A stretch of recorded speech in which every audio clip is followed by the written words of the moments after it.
Russell played. He was a coach and a player. But for the Caucasians, can you play? I don't know. I guess you could. Yeah. I don't know. But whatever. Let's get back to business. I'm going to believe this when I see it. I told you, I feel like I've campaigned against this nickname for, 20 years on television.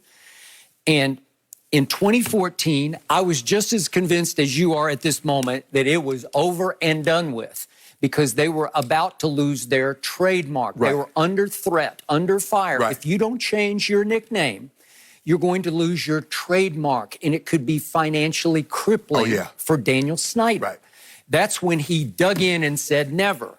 And he made his case that this name is intended to honor and pay respect to Native Americans. And we're like, baloney, look at the history of this nickname. If it's not a racial slur, it's at least incredibly disparaging and disrespectful, Correct. Right? Yes. Okay, however you want to couch it. And then came the now infamous Washington Post poll of 2016, in which they surveyed 504 Native Americans out of the approximate 5 million in our country right now. And 9 out of 10 said we are not offended by that name. Right. And I'm sure Dan Snyder was beating his chest over that one. Right. But my point on television was, if 1 out of 10 is offended, then you should change that name. And then, Skip, there was a poll that was just taken in February by, at Cal Berkeley. Yes. And it was like 70% says it needs to go. And NFL.com did a poll right after the Washington Post poll and broke it down into demographics. And the younger demographic was 70% anti the name. Right. Okay, so did it skew older, the group that they surveyed, the Washington Post? I don't know, but a lot of Native Americans rose up and said no to that. Organization of journalists said that's misleading and misrepresenting. Skip, they said the term Redskin came from, they offered rewards, 50 pounds for a scalp of a male, 25 pounds for a female, and 20 pounds for a child 12 or younger. Yeah. No, So we declared war. So what is that? It was a war, and they killed a lot of us, and we killed a whole lot of them.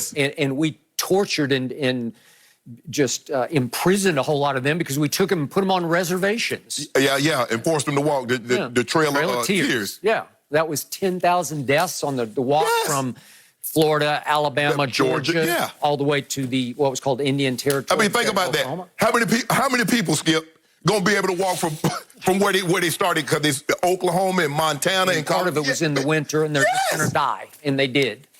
Okay, so my point is, in 2014, under fire to lose your trademark, it dragged through court, and it dragged on through court, and it dragged, and thanks, I guess, to friends in high places, it just died a natural or unnatural death in court. I don't know what happened to it. I never heard the end of it. Right. Okay, so what did we talk about? The original, the founder and owner of the Redskins, one of the great bigots in the history of the National Football League, an obvious out-and-out racist named George Preston Marshall. He was finally forced to integrate not until 1962 because Robert F. Kennedy threatened to take away his 30-year lease, very advantageous to the Washington football team in old, what was called D.C. Stadium, which ironically became named RFK, Robert F. Kennedy Stadium. But under that threat of financially crippling you by taking your lease away, he finally said, okay, I give up, I integrate, and they took Ernie Davis high in the draft. I think was he number one? He was number one. Yeah, and Ernie Davis said, I ain't playing for that team, right? And so they were forced to try again. So the point was, that's what it took. It took like governmental intervention and threat to make this happen. So again, we read the other day that Nike has pulled